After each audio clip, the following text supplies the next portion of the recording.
drawing it? Because since we don't have the PLC circuit to explain it. You no need. I'm not required. Okay, okay. You So we just just take draw. away. What I want is you just draw your pneumatic circuit diagram there, allocate nicely, clearly, symbol is correct, the flow, I mean the direction of flow is correct, and then it's truly reflect the real machine, that will be good. Okay, okay. So we I already told you in the advance, I don't need any electronic component. Okay, yeah. So we don't need to explain how it works. You don't need to explain what. Okay, okay, okay. You just need to draw. Okay. Because I want to see your understanding of drawing. Okay. Sir, ignore my drawing first now. Because I didn't make it like the full long drawing. But can you check like is my symbol all correct for how it flows? This one I need to refer back to my answer sheet. I cannot check it for you now because I think roughly is there. All right, thank you for coming back, guys. Don't worry lah. I am very linear one. You want to wait Because for Eric and Nihao? You want to wait for UT or not?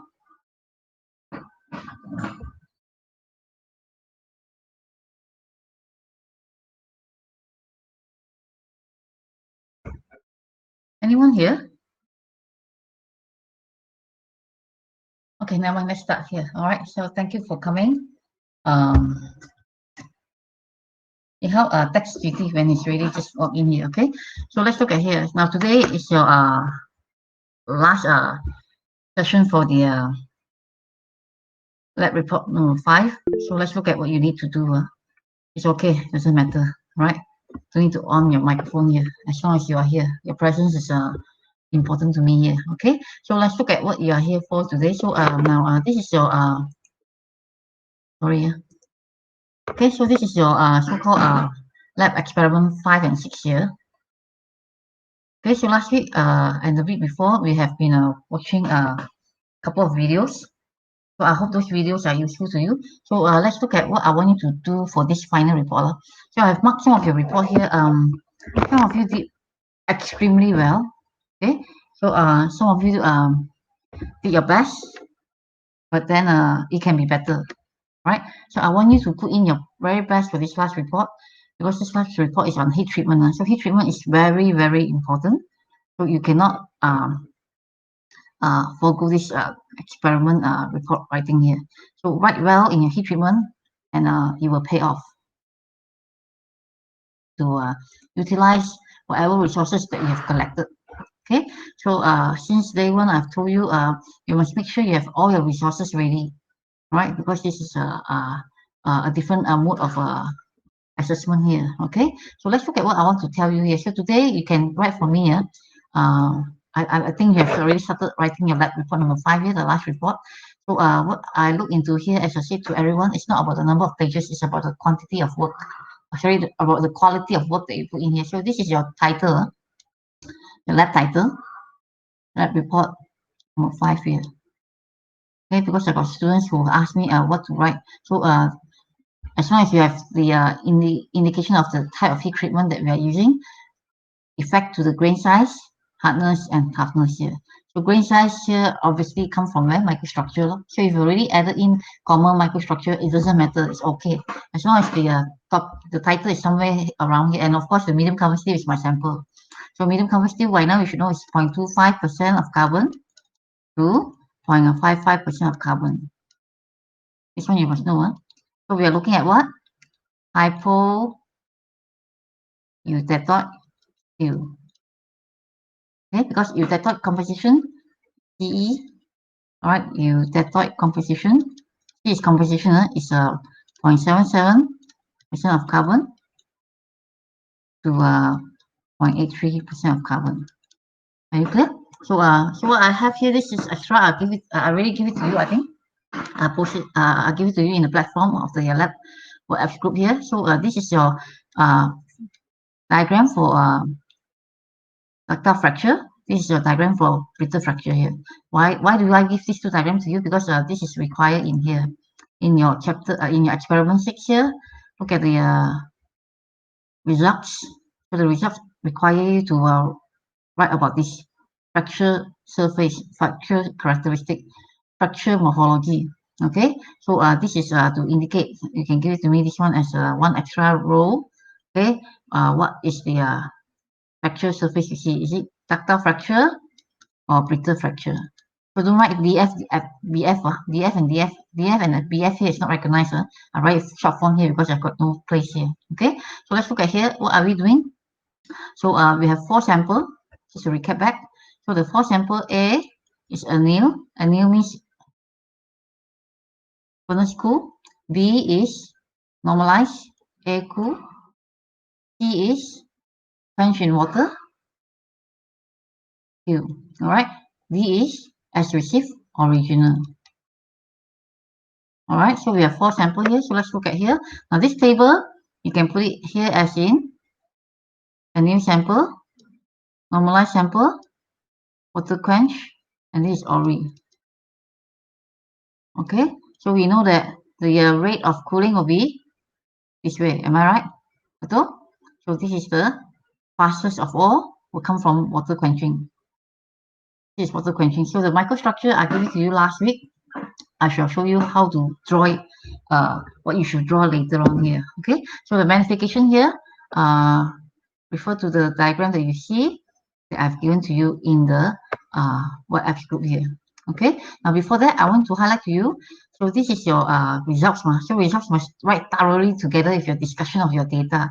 So you can see this table here. Your friend asked me, am I going to draw again? No, you only draw one time. So what you have here, this table, if you use this table, then you don't use the table for your microstructure from experiment 6. So I'll leave it to you. Because here also ask for microstructure. So this is your microstructure, your microstructure, your microstructure, your microstructure. So how you want to play about with the presentation of your data is up to you. Right? So if you wish to use this table as a whole, that means that table from experiment 5 will not be seen. No? The only table that you see from experiment 5 will be your hardness value, initializer. Are you clear? Okay, so hardness value is given from me to you. This is your data. Where is it? So here we have 2 groups here. So different group will come in different data here. So this is from a Friday group, which is the one joined from last week, which is a holiday. So this data is slightly different. The value is not the same. So what you have here, this is your hardness value, correct? These are your hardness value. So we will see the average later. Add up all this, divide by 3. Correct? Add up all this, divide by 3. So this is your as received sample. This is my original. And new sample A, this will be N, this will be Q. This is sample A, B, and C. This is D. Are you clear? Boleh? So don't confuse. This is from experiment 6. The label of the sample is A, B, C, D. In experiment 5, there's no label there. I just give you as received, anneal, normalized, and quench. So this one, if you refer back to lab number 6, this is sample A, this is sample B, this is sample C, this is sample D. Are you clear, guys? Can? Boleh? Anything you on the microphone and intercept me, ask me a question there. Because it's your last report, I want you to do well here. Some of you do very well. You really, really do well. I'm so impressed there. Both the group from this today's class, the Monday class and the Thursday class here, some of you did very, very well here. I think you know who you are here. Okay, so if you have done very well in the past 4 reports here, do better. Score more than whatever marks you want in your hand here. This is report writing. It's all in your hand here. Are you clear? Guys, do your very best there.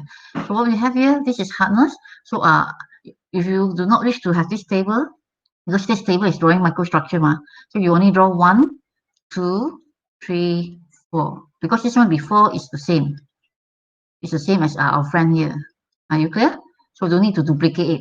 So now your friend asked me, how do I draw my as received sample? As received sample is sample D. A new sample is sample A from experiment 6. This is sample B. This is sample C. Are you clear? So you fix to one, either use A, B, C, D, or you write for me as received a new normalized quench sample here. It's up to you. The choice is yours here. So magnification here, let's look at what I give to you. So magnification here, let's look at this diagram. All right, this one is 3,000 times. Right, so 3,000 times, use back the 3,000 times here. So 3,000 times is only for what? We have both a new sample, normalized sample. So this is the structure you will draw. Because I give to you something beforehand. I give to you which is something like this here. Okay, this one here, I find that this structure is not from me, it's from another lecturer here. So I find that I cannot see what I want to tell you, so that's why I give you something which is more constructive here. Are you clear? So do not use this diagram, but they are not wrong, they're right. It's just that it doesn't show you clearly what is martensitic structure, how it looks like, and it doesn't show you coarse and fine per light here. So I must show you something that is more visible, all right? So that's why this diagram is given to you. Are you clear? So this sample here, let's check back. It's 3,000 times. 3,000 times you cannot compare to the one that I give to you is what? The one I give to you is only what? Check back. 400 times only, right? So of course you can't compare lah. So the magnification is so much bigger. It's only 400 times. So 400 times itself you can't see at all. Cannot see the difference there. So I don't feel comfortable with it. So that's why I do something more constructive. So let's look at here. So this is your new sample, which gives you cost per light. Right, I hope you can see. So you can see here is cost per light. So cost per light, this is your sample A. All right, this is a sample B. Are you clear? From experiment 6 here. So this is a new sample. So in annealing, the purpose of annealing, you learned it last week, is to soften. It's a softening effect. Softening effect means you reduce internal stresses. Remove residue stress. Residue means leftover. All right. Okay, so this is normalized sample. So the normalized sample, we know that normalized means what? Air cool. Anneal means what? Furnace cool. By now you must know this is very important. All right, so when you write your report number 5, you read at the same time you revise. Are you clear? So whatever report you have done from report 1 to 5 here, right? These are all revision. Reinforce what you have learned in lecture, and you find more information and understand better to the depth of each report writing here. Are you clear? So when you do this last report, make sure you understand what is heat treatment. Very, very important. So in a normalized sample, the structure, the microstructure you see must be fine per light. Okay, so the microstructure you see for a new sample is coarse per light. Coarse means fat, big, right? Per light. But we don't use the word big. Big is not right. The word is coarse. Coarse means very enormous. All right. So here is fine. If you don't like the word fine, you can give me a small size. This is acceptable, but you don't write for me here big size here. Okay, small or fine per light. Okay, the features is always per light here because we are using what? Medium carbon steel. Medium carbon steel, most of the time you will see only per light. So how do I see this is cost of fine here? So let's check out. You can see from here, this is one. This, sorry, wrong direction. All right, this is 1 grain. Am I right? This is 1 grain. Okay, this is another grain. This is another grain. So what you do, the first thing you draw, you must label for me grain boundary. So this is 1 grain, another grain, another grain. By 3,000 times compare both side by side. So this is 1 grain. This is another grain. This is another grain. Can you see the size is different? Betul? So this one is smaller. So this one is big. This is coarse. This is fine. So that's why these are the difference between normalized and anneal heat treatment here. So you can see now in the so-called video you saw last week, the professor shows you how to draw grain, all right, anneal and normalized grain here. So he told you, remember, grains have 5 sides, pentagon. All right, in fact, grains are not spherical. This is not spherical shape, so don't draw them spherical here. I just circle them here. Doesn't mean that they're spherical. They're not round, all right. So you can see from here, they have 5 sides or sometimes 4. So what you can see, always draw your grain boundary first. Draw your big grain boundary. Okay, draw it big because we always use a circle. So when you draw the grain boundary, then it's more defined features. You can draw it easily. All right. So what's inside the grain, limited by the grain boundary that you've seen in here. So you see perlite. Perlite refers to what? Alternating alpha fluoride and cementite.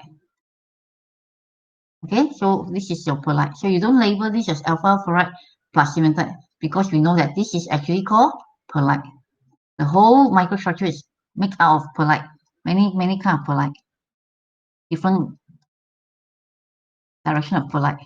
Okay, so what is this? This is a new sample. A new sample means coarse perlite. So in fine perlite, you want to draw fine perlite, right? Draw the grain smaller. Draw it small. Okay, really small. You remember the professor said, I got no time to draw so small. So if you have the time, draw. Just draw small. As long as it's smaller than our friend here, which is the NA sample, which is coarse and big. So as long as I can see the difference as in coarse and finer, right? Small and grainy. So inside what you have here, these are grain boundary. This is one grain, one grain, one grain. So you draw inside for like alternating layer of black and white line. Alternating layer of black and white line. I see some of your friends have drawn it very nice, impressive. Okay, good job. I think you know who you are here. Okay, so label them. So I want to see in your microstructure for a new and normalized sample, fine perlite, coarse perlite, nothing more. So don't need to label for me alpha fluoride, alternating lamellar structure with cementite here. It's understood. This is all perlite. You see, these are all perlite. Okay, this is a big grain of perlite. Follow? Are you clear? So this is going to be what you see in here. All right, magnification will be differ for different sample here. So magnification for a new will be 3,000 times. Normalized will be 3,000 times. This one here, you can give it to me as what you did in lab 2. Remember lab 2? Lab 2, your microstructure, that one will be, I think I'll give it to you 400 times here. All right, so now next one, let's look at martensitic structure. So this is your martensitic structure. This is 1,220 times here. Are you clear? So you put it to here, 1220 times here. Follow? So what's the description? So this is normalized, this is quench sample. The phase that you see is martensitic phase. All right, here is what you see here is going to be fine perlite. But if you don't want to write fine, you can just tell me it's perlite.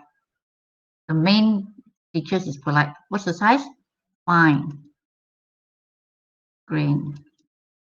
Here, there's no size there. You can see from my diagram, got size. Can you see where is the grain boundary in this diagram? Cannot even see where's the grain boundary. Where is that from? I only see these are sharp features.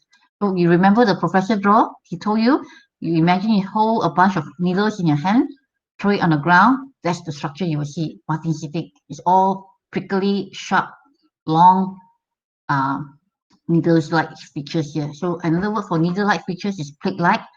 They use the word needle-like. Very distinct is needle. These are all needle. All right. See, it's all needle there. All right. Or sometimes they use the word lenticular. One technical word you see from the professor is acicular. Also acceptable. Right. But the easiest is needle-like. I don't teach you acicular, lenticular because those are technical words for advanced heat treatment here. So you just need to write needle-like structure here. So how you draw? Just draw like what the professor did. He also draw a sharp things, very sharp features here.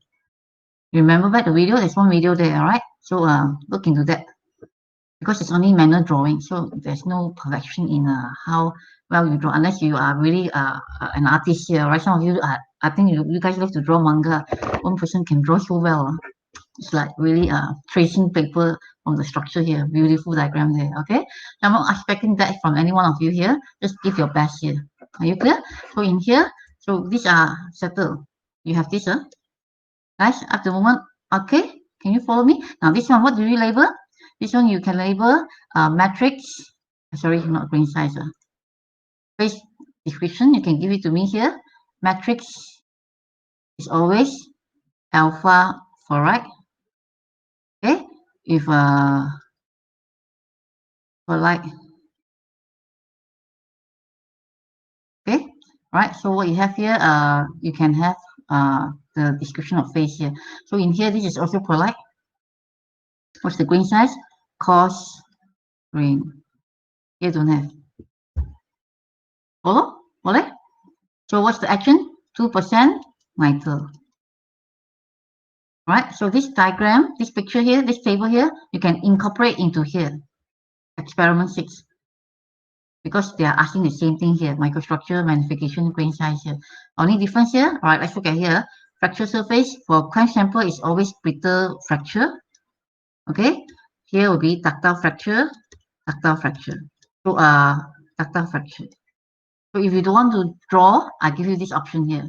This is already given to you. You can chuck in this picture and put it into me, but label them. They want morphology, ma. They want morphology means you got to describe. So when it's ductile fracture, brittle fracture, let's look at what you mean. So in a brittle fracture, ductile fracture, we look at the surface which is fracture. So what you can see here, this is always dull. All right, okay, and here is always crystalline. Sometimes they use the word glossy. Sometimes they use the word grainy. It's like really a fine little grain there. If you have the time, if you come back to my lab there, I'll show you. It's like it's really like crystal. You know, when you go to beach, the sand, when the sun reflects onto the sand, it's that shiny, glittering surface that you can see from the brittle fracture here. So this is a brittle fracture observation of the morphology. Okay, so you can always dial surface, crystalline, grainy surface. Are you clear?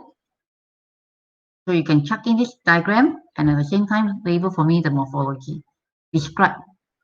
Morphology means you need to describe, ma. Okay? Okay? So the width you have, thickness you have, because we are using what? Bar sample, ma. So bar sample, this is your thickness, this is your width. So this is your cross-sectional area, right? CSA, the square cross-sectional area, right? And then the length is 55. How I know it's 55 is all given here.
I think some of you forget to attach the marking rubric. So the marking rubric is in the classroom. So in case you do not know where is it, or some of you somehow did not attach your marking rubric. So your marking rubric is in your classroom. It's in the folder labeled as practical. Okay, so attach it as one page. It's not 2 pages. It's 1 page here. And of course, just a reminder, make sure you check your work before you submit the last report number 5 here. So this report number 5 is very, very crucial. You do your very best here so that you get a better score, a better grade here. So when I say that, I meant to focus on one, check that you have your conclusion written. Conclusion is written based on your objective of the lab. Here we have 2 lab, lab 5 and lab 6 here, which cover same medium carbon steel sample. All right, the scope is 1 in toughness value, 2 hardness value, grain size, and microstructure. So summarize that for your conclusion. So conclusion should be very brief. It's not like you write discussion. So do not give me a paragraph and paragraph of it here. When I say brief means go straight target to the point. You must aim your conclusion based on your objective of the experiment. And in saying this here, your reference here, make sure you also write well. So the rubrics that you see here, I don't know why you guys seems to be missing this part here. So the rubric indicates if you give me no references, or maybe one, you should think that that's the only one you can find, William Callister, which is not good enough here. All right. So even here it says 1, or you give me 2 or 3 here. So the references here must be of a quality referencing. Okay. So even though it's stated rating 2, if you give me 1 reference, you are rated as 2 here. So sometimes some of you give me some references which are extraordinary. All right, which I don't think is the best reference that you can quote. There are more solid website. So please do not put yourself into any of the rating which is lower. All right, so see yourself as in doing more references being cited, which means that you do more reading, you have more resources, and therefore your understanding of the scope here, particularly heat treatment, will be better. Okay, so make sure you do that. So when we say 1 or 2 references here, it's a reference guide here. It doesn't mean to have exactly 2 and then you will get a rating 4 or 3 here. No, it doesn't work that way here. So do not just by looking at the number 1 or 2, you are being defined as how much you will be graded here. So quality website are important here. Okay, so make sure you do well on this last report. Give it your best there. Okay, all right. So and of course if that rubric become mark your report, so no report will be marked if there's no rubric there. This is clear. So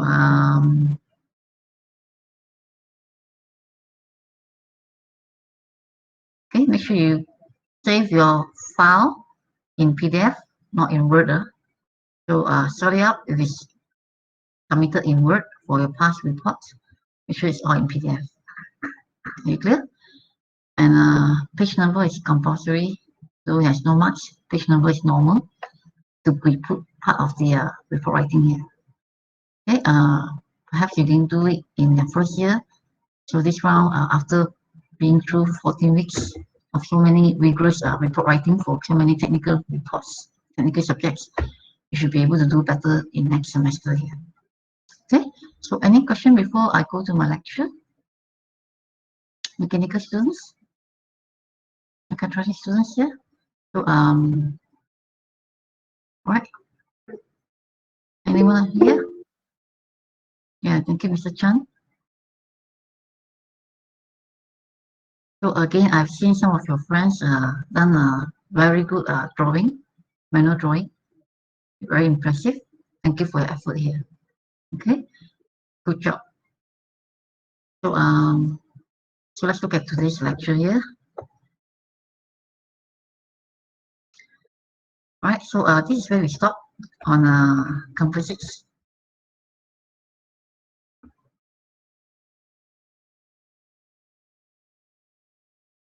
Correct? Funny, we start at slide 39, yeah? I forgot the exact slide. Okay, so this is where we stop the last time I saw you, slide 39 here. So let's recap back. So composites is something quite interesting. Like you have a blend of two materials. It can enhance the strength here. So two is always better than one. That goes same as in life here. You are never alone. Okay. Anything that you are, there's always someone here to listen to you here. Okay. So when I say that, you must always be open. All right. Anything that you face difficulty, you have to channel it out. Okay. So you're never alone. You can always ask and you shall be given, seek and you shall find here. All right, so let's look at here. This is a composite. So the beauty of a composite here is that where we have as I said to you, a materials classification on its own here, whereby it's not the same as plastics or polymer. It's not the same as a metal or alloy here. Okay, so of course you can't compare these composites to ceramics. Or ceramics is a whole category of materials on its own here. So let's look at composites as a overall view here. So I find that some of your friends ask me there are formulas at the back here and they feel terrified. Okay, so these formulas are for calculation of composites matrix with the fiber. So of course this is where the application comes in here. So if you find that you cannot derive this equation, and I will ask you to derive it anyway. So it's actually fine here. Okay, so most of the time the calculation for composites is just to find the strength of the fiber contribution to the whole composite system, or how much volume matrix do I need to add in to have a certain fiber to be fabricated here. So these are more or less things they ask you, nothing more for your level. Okay, so I bring you this slide here, which is simpler. Hopefully it can give you an idea. So because this last chapter here is to bring you instruction to range of materials. So this is one of them. So composites, this slide here today I'll post it up in the classroom as part of the supplementary materials here. So what you see here in the word composites here, it simply means that you have two. You don't have this in your hand here, I know that, all right? So don't worry, okay? But you can see from my screen here. So you have two materials, all right? Oh gosh, what happened?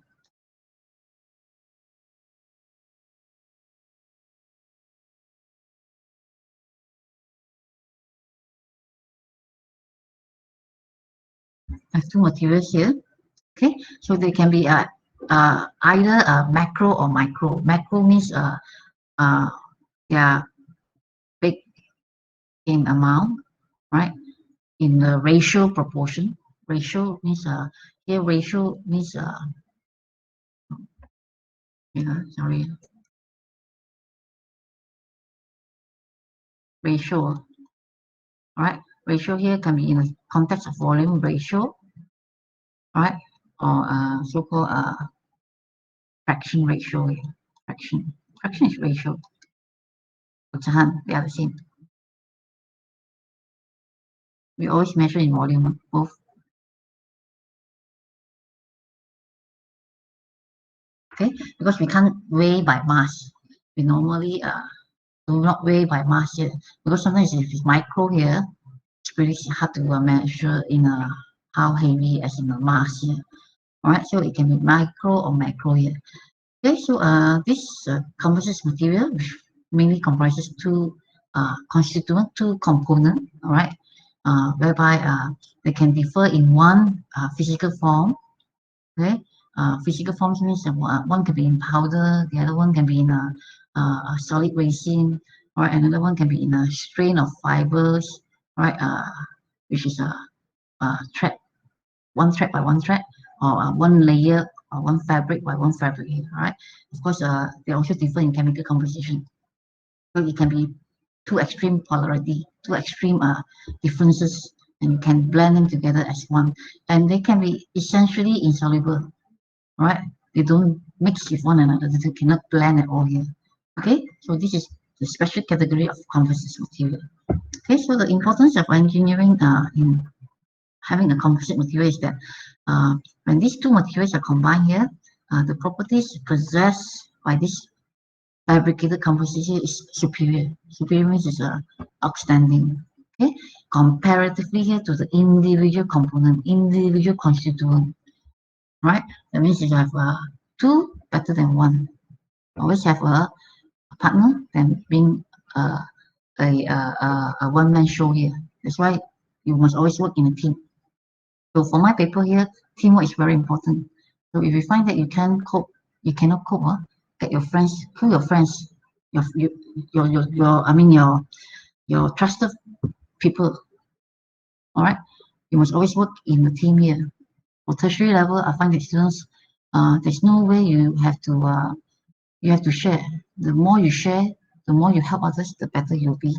Okay, right? So just as I said to the class just now, so do not bring your secondary and primary mentality to a tertiary level, because tertiary level is where you find your true friends. All right, the circle of friends, and they are quite small, very narrow most of the time. So in talking about composites here, this is where you have here possession of properties which are superior compared to individual components of respective parts of the composites here. So what exactly is a composite? So number one, the composite comprises one, the matrix, which has the biggest percentage. Right, just like I was telling to you earlier on, the solid solution, we have solid and solid and solid here. It's the same thing here. So here, except that now we have composites. We don't call it metal or alloy. All right. So the matrix, and then we have the dispersed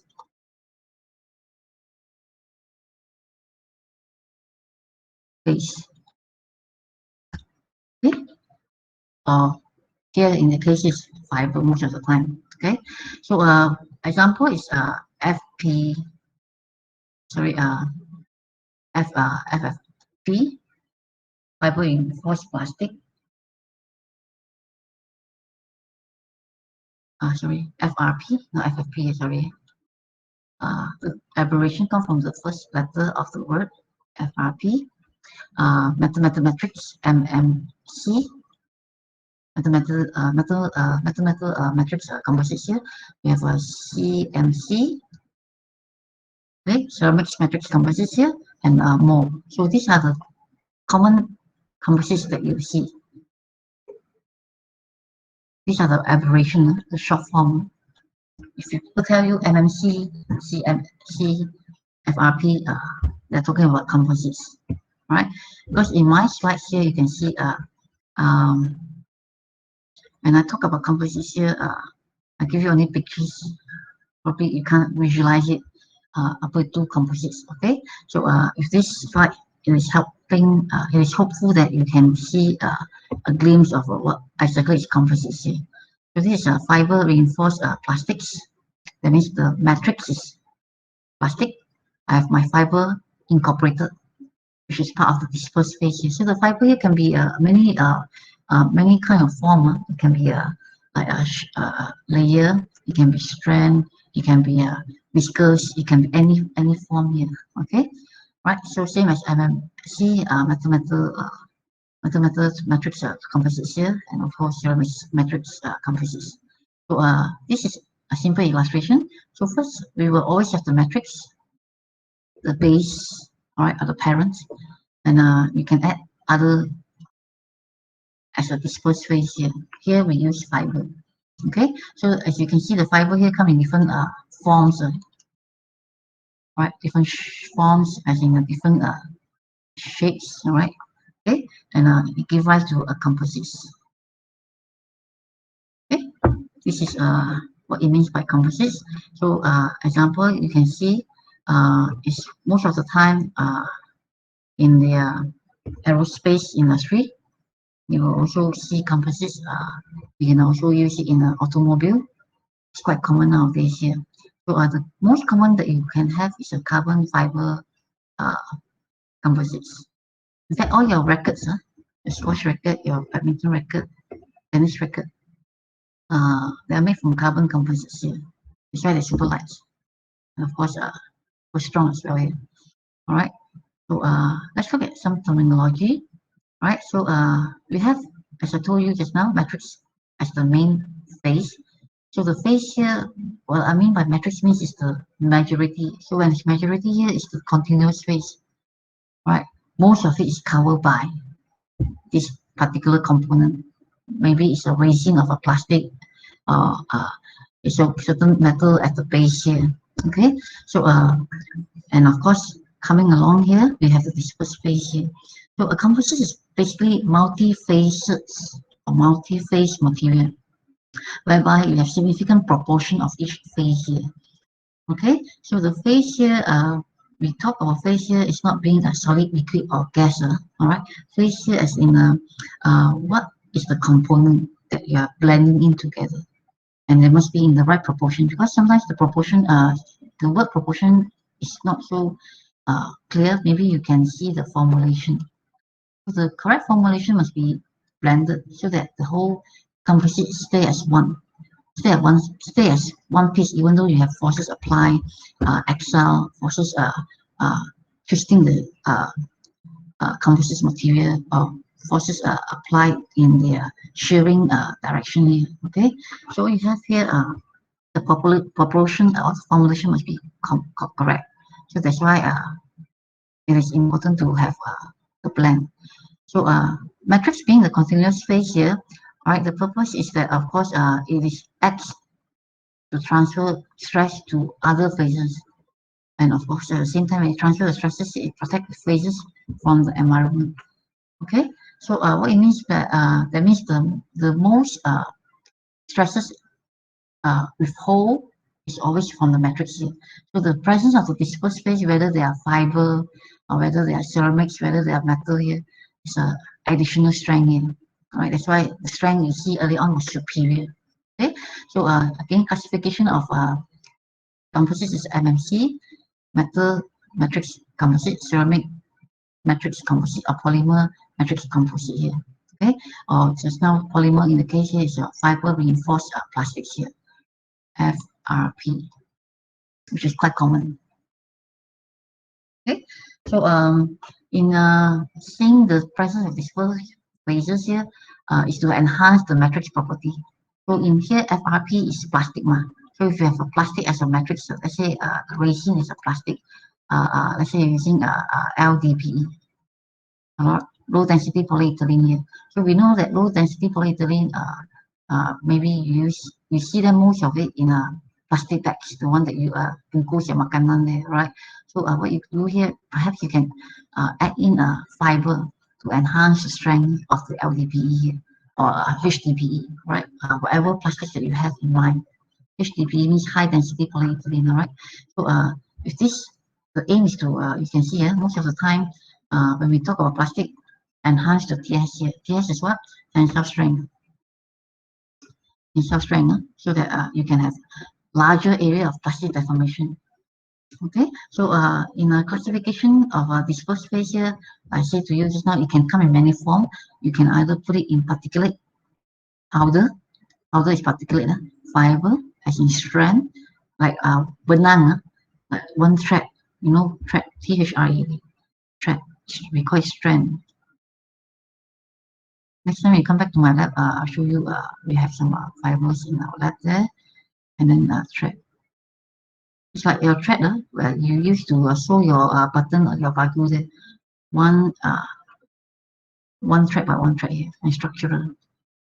Structural can be a sheath, layer.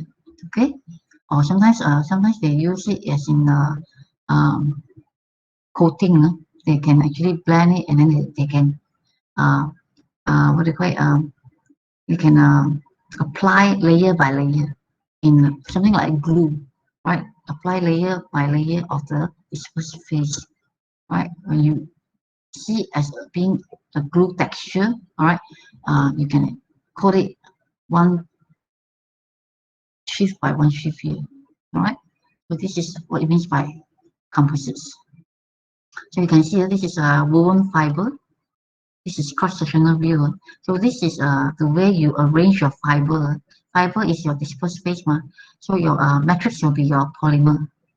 This fiber reinforced polymer, FRP. The easiest way to illustrate composites is always using FRP because the polymer is your matrix. The fiber is the one that you put in additional to enhance the strength of the polymer here. So you can actually have it as a woven. Woven means you weave. The word is coming from weave. Weave is like when you weave baju. Weave fabrics. Fabrics. You know what's a fabrics there? Fabric is like a piece of cloth. All right. So what you can see the intertwining arrangement will enhance the strength of the composition. So if you were to pull this way, tensile, right? Tensile testing. If you pull it this way, so the presence of the fiber here in a different alignment will enhance the interlocking strength here. So it's not easy to actually break this polymer here if it's a FRP. So it is intertwined. So how does this happen? This is cross view. You can see from here, some regions of the matrix, right, is actually enhanced, and they're not straight line here. So if it's straight line here, you can see it's easier to crack along the line here. But here is interwoven. The word is interwoven, interweave, right? When you weave strain and strain of a fiber, the strength will be enhanced here. Okay, so this is what it means by composites. So and of course, there are many things to talk about here. This is, if you find that this is too much, don't feel pressure here because this is additional. Right? I want you to know what exactly is composites here. So what you have here, we have particular reinforced method, we have fiber reinforced method, we have structural reinforced method here. So all of this here, when we do this, the aim is to enhance the E value, Young's modulus. Young's modulus is E, so when you have Young's modulus E, what comes to you? You must know TS. TS is always coming together with Young's modulus. TS is tensile strength. Tensile strength. Okay, so the way to do this is that if you add particle, it is hoped that the tensile strength of the composites can be improved here. And at the same time, here when you do this here, they also wish to see is there any way you can increase the electrical conductivity or thermal conductivity, particularly here. Right. So now in this context here, specific gravity is in relation to density. Right. Density is rho. Okay. So when you have composites here, the aim is to have lightweight composite. We don't want to have anything which is heavy. Right. Because when it's heavy here, the load itself is going to introduce certain burden to the system here. So what you have here, specific gravity in particular here is going to be important features when we talk about composites here. Okay, so this is for particular reinforced composites. So example that you can see is that you can have it as in a spheroidal steel.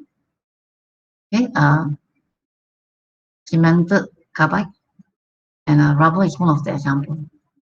Right, this is how they enhance the strength of these composites. Right, so the way it is done is that the incorporation of the dispersed phase is by particle means here. So you can see all these are particles, very small particles. As part of the matrix is rubber. The matrix here is cobalt, which is metal. All right, the matrix here, this one, our friend here, is my steel. The matrix is iron. Okay, so this is a form of composites as well. Okay, so if you look at the second category, by the way, these are not in your exam, don't worry about that here. I know you're stressing now. So this is extra for me here. So fiber is what I'm talking about today. So I'm talking about fiber reinforced plastic, FRP. Yeah. So fiber is this is the most common composites that you can see. So again, we have the fiber as the first phase here. So you can have the fiber as one continuously being lay. We call it laying. How you lay out, how you put it. All right. So what you have got, this is an example where you have it in the form of metal, and here you can have it as an example of a glass here, or glass fiber. Okay. So continuous means the alignment is in continuous manner. There's no breakage. No breakage means there's no viscous or particulate or small short length fiber here. This fiber is normally long range here. Okay, so the second one you can have is continuous, because the first one is continuous, the second one is discontinuous, and when normally when you see the term with continuous, the keyword will be random. Random means you will like sprinkle short range or short length of fibers onto the matrix of the polymer here. So in here you can see when it's continuous here, normally it's long. So when it's long here, you can always align in certain direction. So either you align it like that, or you align it this way. Okay, so in here this is vertical, in here this is longitudinal. All right, so the alignment of the fiber here will enhance the strength of the FRP. Okay, so in fact you can interwoven. So if I have one layer aligned this way, so the next layer I can align it this way. Right, the next layer of which is the third layer, I align it this way again, and the fourth layer this way, and the fifth layer, and it goes on and on here. So you can see the interwoven. This is called interwoven. Interwoven. You are actually weaving with a certain sheath, all right, of the fiber, which is supposed to be loose, all right, onto the matrix of the polymer here. So this is a way to do it. Okay? So in here we will have a second way, a second example. The fiber is put in as is continuous and normally it's random, right? So you can see here is a carbon fiber, right, or a glass fiber, fiberglass. Okay, so you can see the randomness here also gives some strength to the polymer. Okay, randomness here, one can be in 3D, two can be in 1D here. All right, so there are many methods to have this fiber to be placed here. Right, and of course structural means sheath. The fourth one, sorry, the third one, if you have the dispersed phase as in a structural mode here we talk about it. Structural means being a sheath, one whole piece, one whole layer. Right, we will place it onto the matrix. So again, when we have sheath, it's about stacking. Remember your crystal structure, how you stack. So you stack here, 0 means what? 0 degree, 90 means 90 degree. It's not 0 over 90. Yeah? 0 means parallel, right? 90 means perpendicular. Are you clear? So what do you mean by parallel and perpendicular? Can you see here? Right, this one here, our friend, the line is quite small, you can't see it. Let me make it big, zoom it big, all right? So you can see from here, this one is this way. The one at the bottom is the other way. So can you see they are aligned 0 degree and 90 degree respect to one another. Each of these are one sheath of the fiber, right? And then we stack them up, and this is supposed to be placed onto your matrix. Matrix is the blue color one. Okay, so this is also reinforcement. So there are many ways to do it. So you can also ask me, why can't I put them all together into one 90 degree or align to the same direction here? So the purpose is to enhance strength. So if you were to have many stacks, many layers aligned in the same direction here, will it be better strength compared to the one that you see in here, alternating from 0 to 90, 0 to 90, 0 to 90. So again, this is how the stacking comes in, and we call this as a sandwich panel, right? Stacking also involves sandwich another way is to see, example as being a honeycomb core, right? So sandwich means in between, let's say I have layer A, layer B, layer C, then layer A repeat again, B and C repeat again. So you can see from here, this is something like second and fourth repeat, first and fifth repeat. Of course, our friend here, this is your honeycomb here. So compress them together, you will still get a new composite. So this is a fabricated sandwich panel here. It is you do find this in the market here.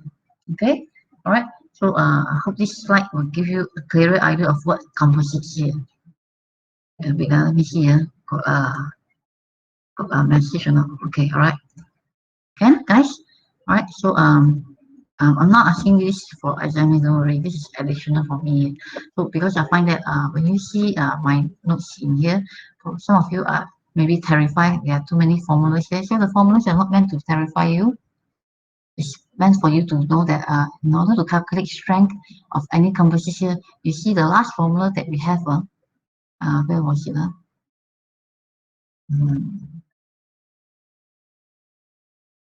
I want to highlight this formula that we have here.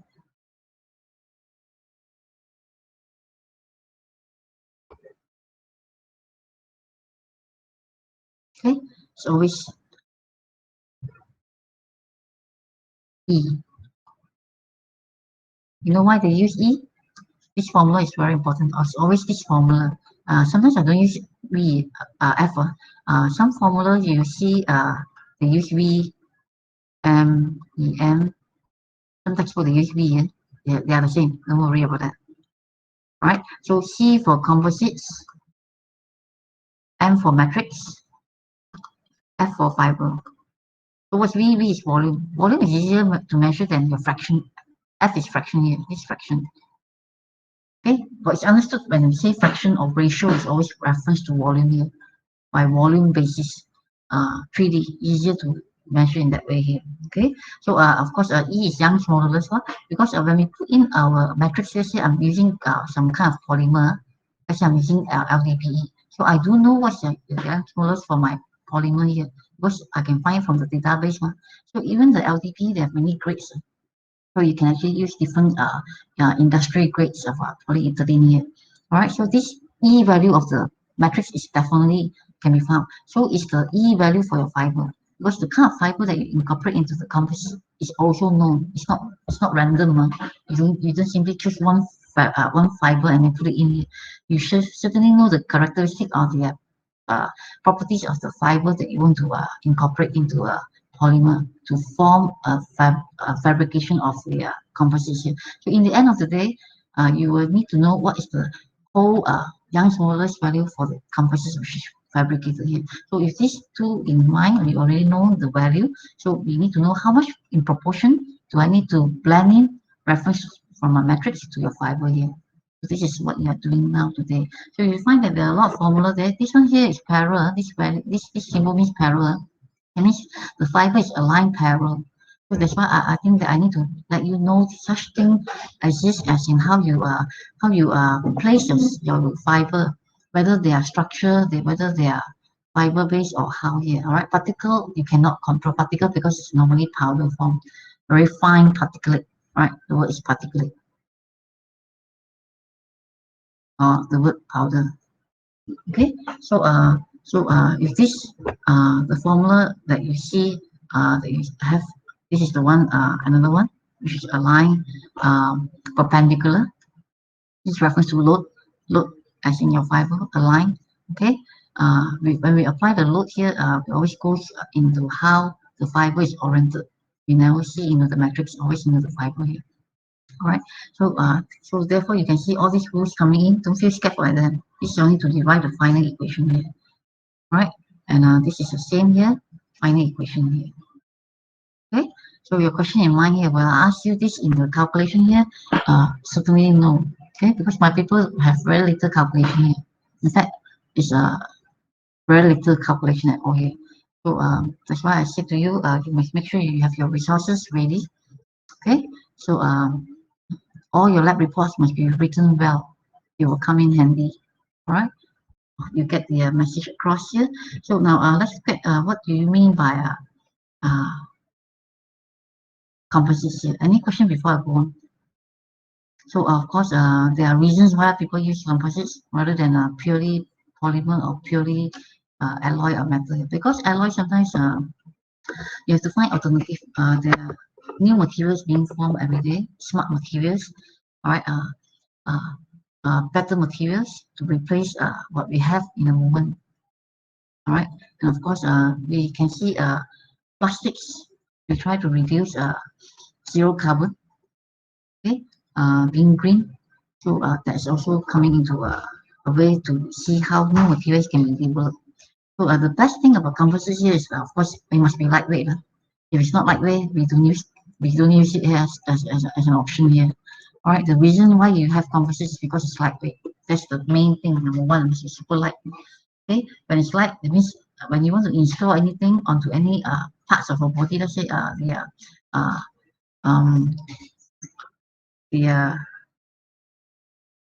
the aerospace component of a rocket here. All right, so it's easier to do it.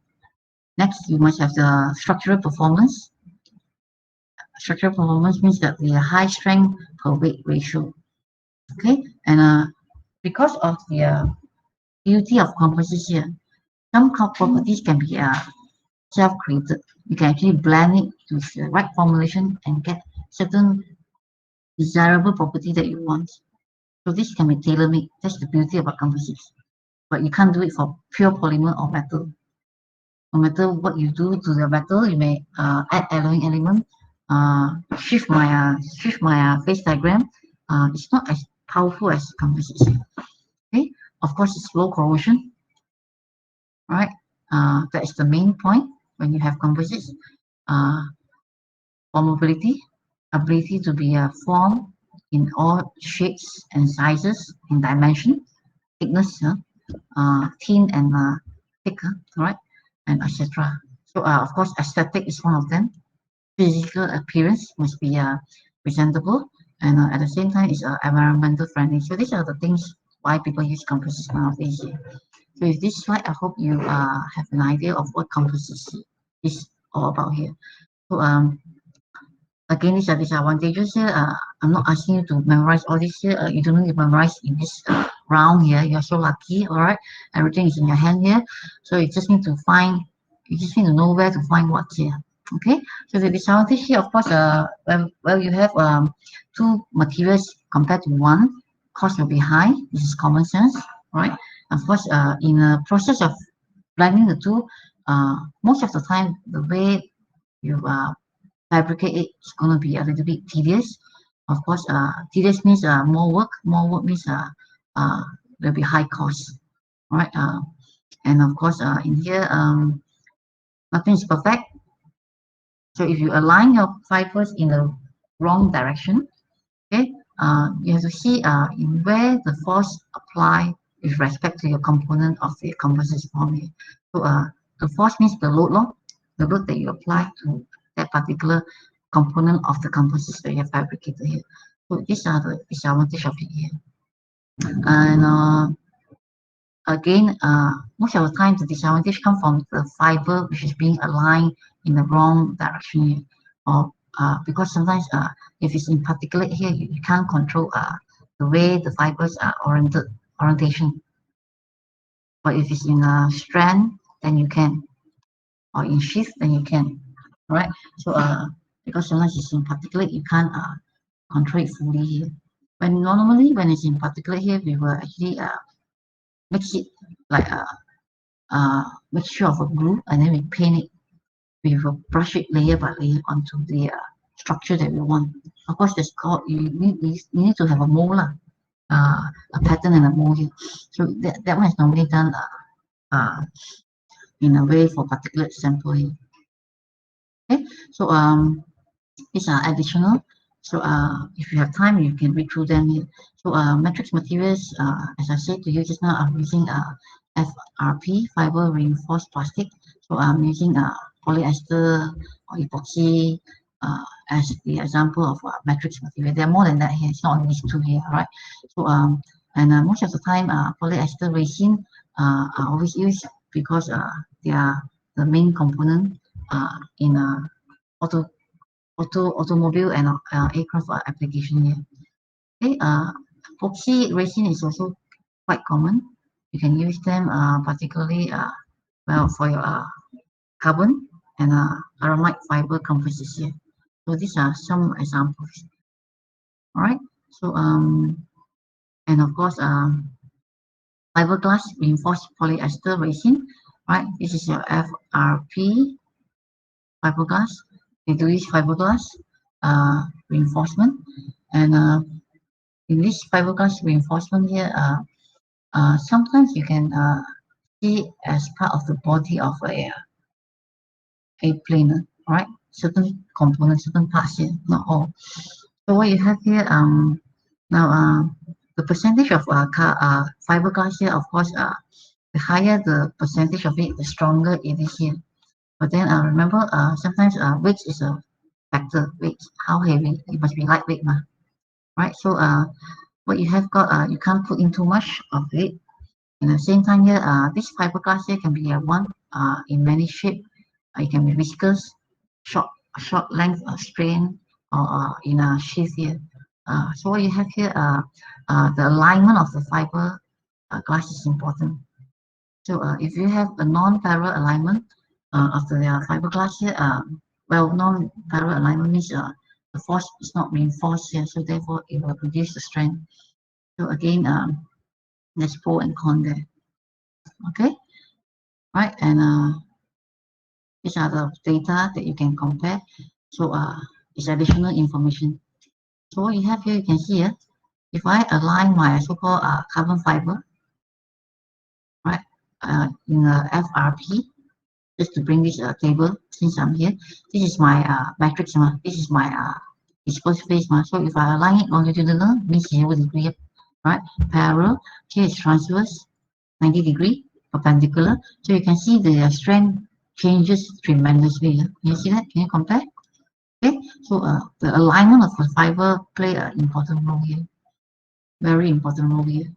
All right, and here is unidirectional. Unidirectional means one direction.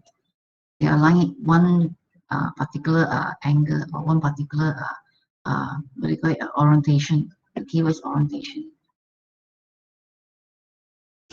Okay, so you can see the strength is actually incomparable.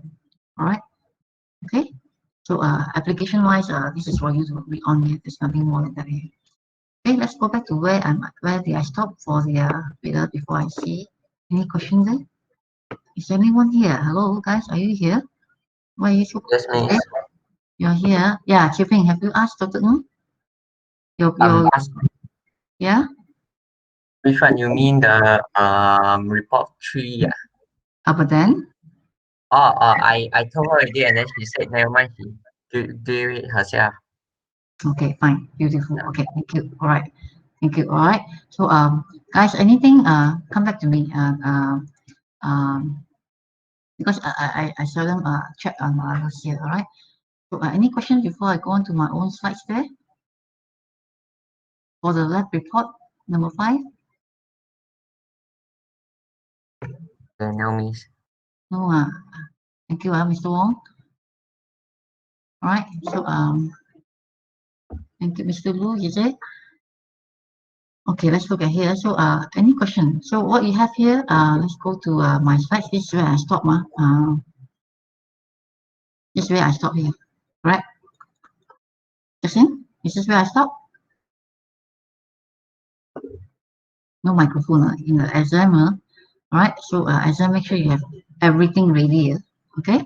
So this is the only formula you need. 1 and 2. The rest I'm not going to ask you to derive here. No way to make you to derive them out here. Okay. Anyway, this formula is in your hand. You can always find it, provided you know where to find it. Okay.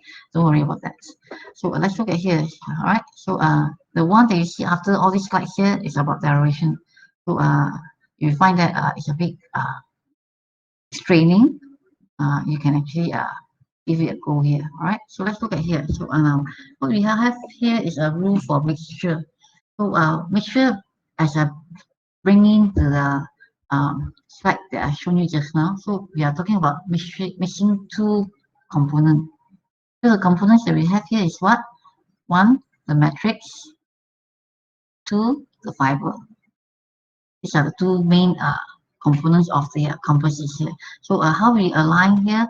Basically here, I'm talking my fiber. The fiber is the main actor, right? The matrix is the what they call it, the co-star, okay? The one supporting star here, right? So what you have here, the fiber is the main actor. So when I have my stress applied, stress is force over area. Okay, I want to know what role is played by the fiber here. Of course, we know the matrix will play a role as well, but the fiber, the presence of the fiber, the fact that the fiber is there, it must play a significant role to distribute out the stress along the whole matrix. Okay, so therefore they have a rule. So this rule here is to one, very important. All right. So if I have a stress applied along axis of the fiber, right, along the length of the fiber here. So the keyword here is isostrain.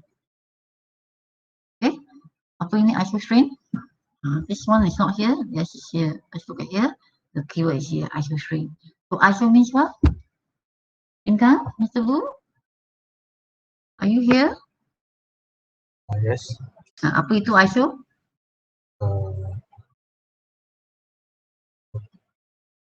I saw. Mr. Wu, are you talking there? We can't hear you. Speak louder. Can you hear me now? Yes, clear and loud and clear. Inka, which iso?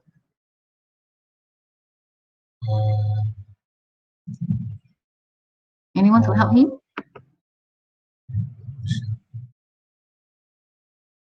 Yes, Mr. Wong, speak up. A particular that contains different a particular particle chemical that contains element with different neutron number. Is it neuron or neutron? Neuron. Are you defining isotope there? No. Why you suddenly bring up neutron and proton? Because I remember they got one of the number below there is different on the top there, so I forgot it. That's why I'm like I couldn't be that sure. Thank you for your effort, Mr. Wong. Thank you so much there. At least you tried it. Now, like I always say to everyone here, it's okay if you get it wrong. We're not perfect, we're human, all right? So as long as you're willing to try, give it a go. That's good enough here. Okay. So now your friend answered to me. Thank you, Mr. Wong. Thank you so much there. All right. So Justin say iso means equal. So when you see the word iso, I think you will remember the word 100 plus isotonic. So iso means equal. Is it equal means the same? Yes. Honey. Isn't iso the short form for isotope? No, isotope is never has a short form there. Isotope is always isotope on its own here. Iso is, yeah, thank you so much there, Mr. Wong. Thank you. That's fine. ISO mean the same, but because ISO is like a word that used in front of something to indicate that the thing is the same. Like isotonic. The tonic means the density of our body liquid and the water. So when something is isotonic to our body liquid, it means that the thing have the same density with our body liquid. So like that. So I guess you score A plus for your biology lah. Thank you, Mr. Chen. Okay. So anyone else? Anyone want to say anything there? What does iso means here? That's my best student. Same neutron, different nucleon. Oh my goodness. No, this is not isotope there, Gary. We're not talking about isotope there. We're talking about the word iso, ISO. Wenhao, are you here? We're not talking about atomic structure. No more atomic structure. Let go of the atomic structure there. No more SPDF there. Wenhao, are you here?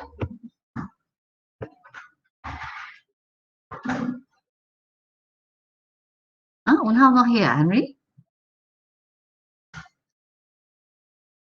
Oh, Henry is absent today. Henry, let me mark attendance. Henry is not here. Justin, track him down there. All right, guys. Yeah. Good attempt. Never mind if it's wrong here. At least you learned something here. Okay, ISO means International Organization for Standardization here. Right. Thank you very much, Raymond. Here. I know. It's coming to an end here, so I have to stop my lecture now. Okay. All right. So ISO here means where am I? Go back to here. The word here, ISO. It means that this is strain. Apa itu strain? Remember, strain is epsilon. All right. Let me write clearly. Make sure you write your epsilon correctly. Epsilon. Right. Summation. This is different. So epsilon strain means they are the same strain here. So what does it mean here? When you have the same strain, anyone to add on? It is a word called isostrain here. So anyone to add on here? What do you mean by isostrain here?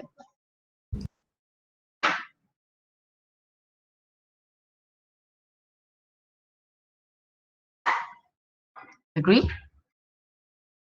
Guys, is this agree? Hello? Yes. Homo sapien? Is this agree? Everyone, is this agree? When you see the word isostrain, I ask you in the exam, 10 marks, what is isostrain? I must see this answer there. Are you clear? You're talking about composites, Yeah. All right, so composites inside got main body is a composites. We have the fiber, the dispersed phase, matrix as the matrix, correct? So add up together fiber and the matrix, we get the composite. So this is isostrain here. So isostrain, when you have the same strain here, so basically you have to know that the stress on the composites, right, will cause, stress means apply load. Sometimes I don't use the word stress, I love to use the word apply load or the force. Okay, apply force or load or stress on the composite will cause an uniform, causes an uniform elongation or strain in all composites layer. Right, so this is what we always test you on isostrain condition here. Nothing more. That means the load or the force applied is always uniform throughout the whole length. Are you clear? Right. So if this in mind here, we have the rule apply. So rule apply 1. All right. When the stress is applied along the axis of the fiber. 2. When the stress is applied perpendicular to the axis of the fiber here. Follow? Okay. So if this we stop here for today. Have a wonderful Thursday. Have a wonderful weekend here. So next Tuesday, I'll go on to this, and then we see a little bit on ceramics here. Okay, thank you, Chair. Thank you, guys. So I'll see you next week again here. Goodbye. Thank you, Thank Miss. you, Miss. Bye-bye.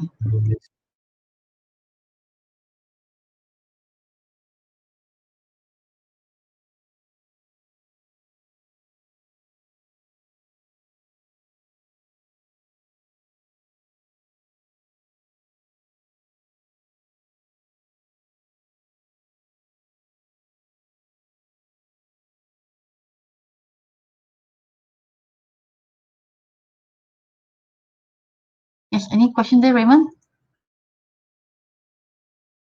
I want to ask about the 0 and 90-degree thing. 0 means parallel. 90-degree means perpendicular. So it's your orientation, alignment of your. Let's say, for example, you have a piece of paper, right? So your paper, you can align it vertical and horizontal, Oh yeah. same. So that paper is now fiber, one sheet of fiber, one layer of fiber. So you align it perpendicular or parallel, 90 degree or 0 degree.